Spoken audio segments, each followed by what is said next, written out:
Bonjour à toutes et à tous. Après une longue absence, nous allons reprendre les cours hiéroglyphiques du Moyen Empire.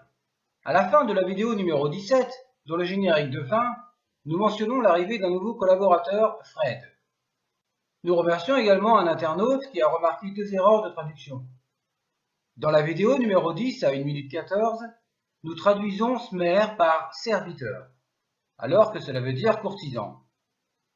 Et dans la vidéo numéro 16 à 8 minutes 58, nous traduisons Djou par désert, alors que cela veut dire montagne. Ces 2 points étant rectifiés, nous allons continuer les leçons avec la proposition à prédicat adverbial, incluant la forme exclamative, la forme du passé et futur et la négation. Comme avant chaque leçon, nous allons voir le nouveau vocabulaire qui sera utilisé en plus des précédents. Arrêtons le prologue et passons à la 5e partie du vocabulaire.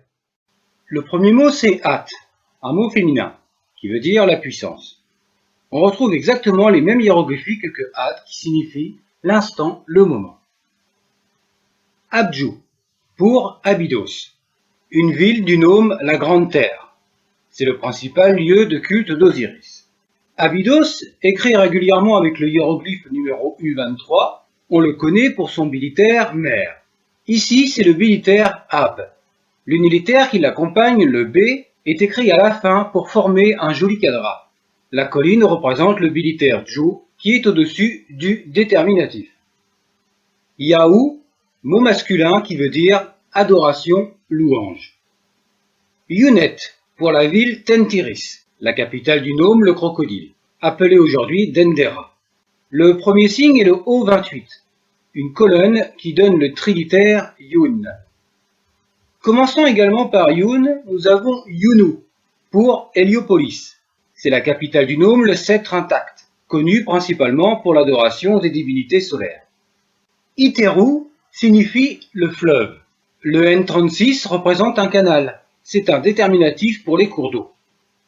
Itcha signifie le voleur. Nous connaissons le A24 et le A1 qui lui servent de déterminatif. Le deuxième hiéroglyphe est un caneton. Il donne le bilitaire Tcha. Ahabet, mot féminin singulier, mais que l'on traduit généralement au pluriel par les offrandes. Le déterminatif, le M19, représente des pins entourés du signe du roseau et du signe U36 que l'on connaît, car il sert à écrire le mot hem qui veut dire esclave.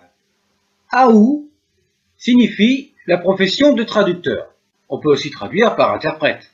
Le A2 que l'on a déjà vu lui sert de déterminatif. Quant au premier signe, c'est le bilitaire Aou, c'est le S25. Il représente une peau d'animal ou un vêtement fait en peau d'animal. Ensuite, nous avons Akou, qui veut dire les provisions. Ici, nous avons directement une forme au pluriel. Et la variante. Le G35 représente un cormoran. Il donne le bilitaire Ak. Le déterminatif est le N18. À la base, c'est un signe qui représente une île ou une étendue de sable, qui, dans ce cas, n'a aucun rapport avec les provisions. En fait, le N18 est une graphie simplifiée du hiéroglyphe X4, qui est un déterminatif pour les pains et les gâteaux, les offrandes et les autres équivalences. Le dieu Osiris s'écrit Oussir. C'est le dieu souverain du royaume de l'au-delà, le frère et époux de la déesse Isis. Dans ce cadre, le trône, qui est le bilitaire Ous, doit se lire en premier, suivi de l'œil, qui donne le bilitaire Ir. La variante avec le Q2, qui représente une chaise à porteur, avec également le bilitaire Ous. Dans la vidéo numéro 2, je parlais de Nesset, pour le trône, en expliquant que ce déterminatif sera expliqué plus tard. Eh bien, vu que le trône Q1 et le palanquin Q2 ont le même bilitaire, les Égyptiens les ont utilisés également comme déterminatif pour le trône. Et le dieu est également représenté par le simple hiéroglyphe C98A. Ensuite, nous avons Ushepti, que l'on traduit généralement par Ushepti, c'est une statuette funéraire. C'est le même déterminatif que pour la statue. Un Ushepti, dans l'ancienne Égypte, c'est une statuette qui représente un serviteur funéraire qui continue d'appliquer les travaux du défunt dans l'au-delà. Le mot Ushepti vient du verbe Usheb qui signifie répondre. En effet, les Ushepti répondent à l'appel du dieu Osiris pour aider le défunt. Ensuite, nous avons le dieu Ptah, qui est le dieu des artisans et des architectes. Le C19, utilisé comme déterminatif, représente simplement le dieu Ptah. Mahi pour le lion. Nous connaissons la faucille qui donne le bilitaire Ma, et nous avons le déterminatif E22 qui représente tout simplement un lion debout, contrairement au lion couché qui donne le bilitaire Rou. Maat, la justice, simplement représentée par la plume d'autruche, le H6, il donne le quadrilitère Maat. Messet, pour la naissance, écrit avec le bilitaire Mes comme pour l'oreille Mesger, et avec le déterminatif B3 qui représente une femme qui accouche. Ensuite, nous avons Metchen pour le chemin, l'oiseau en vol qui représente le bilitaire Chen, que l'on connaît comme dans la contrée le Retenou, et le déterminatif a déjà été utilisé pour l'idée de la route, Wat. Rem signifie poisson, le terme général.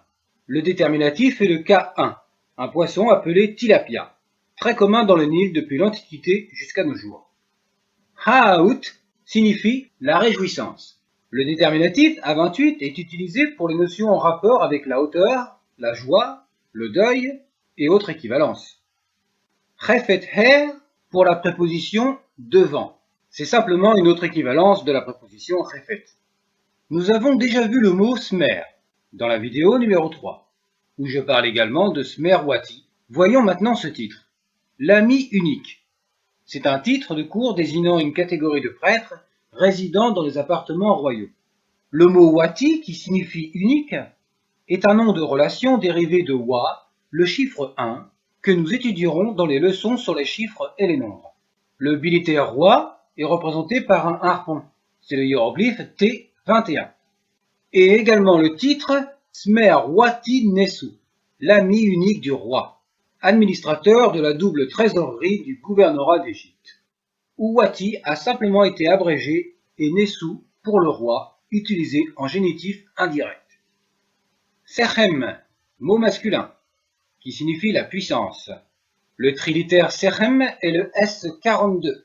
Il représente un sceptre qui possède d'autres valeurs phonétiques. Pour exprimer l'origine de quelque chose à sa destination, on trouve dans les phrases égyptiennes Sha'ahem, Neferit Er, qui signifie de à. Composé de Sha, qui signifie le début, et de Neferit, qui signifie la fin, on peut traduire par de à. Cette syntaxe ne s'applique qu'au terme de temps ou de lieu. Shwaou signifie un misérable. Le moineau et l'homme A1 sont utilisés comme déterminatifs, comme pour Nehen qui veut dire le nourrisson. Le deuxième signe représente le bilitaire Wa, c'est le V4.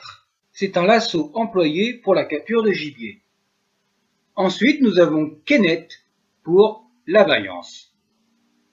Geptio pour Koptos, c'est la capitale du nome Les Deux Faucons. Écrit avec le trilitère Tiu, qui sert également pour noter le pluriel.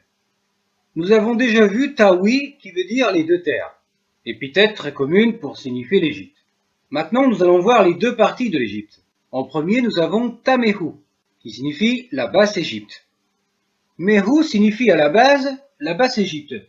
Précédé de Ta, nous avons littéralement la terre de la Basse-Égypte, que l'on abrège en Basse-Égypte puisque le sens n'en est pas modifié. Le signe M15, un bouquet de papyrus avec ses fleurs en bouton, est également utilisé comme déterminatif pour les noms des marais et des marécages. Et nous avons également Tachemao pour la Haute-Égypte, littéralement la terre de Haute-Égypte. La Haute-Égypte est représentée par le signe M26, une variété de jonques fleuries. Et enfin, nous avons Jet, un adverbe qui veut dire pour l'éternité. Cet adverbe est très fréquent dans les textes égyptiens. On peut aussi le traduire par à jamais, pour toujours, éternellement, etc. La vidéo touche à sa fin. La prochaine concernera le pronom dépendant, une autre catégorie de pronoms. Ce sera la leçon numéro 13. À bientôt!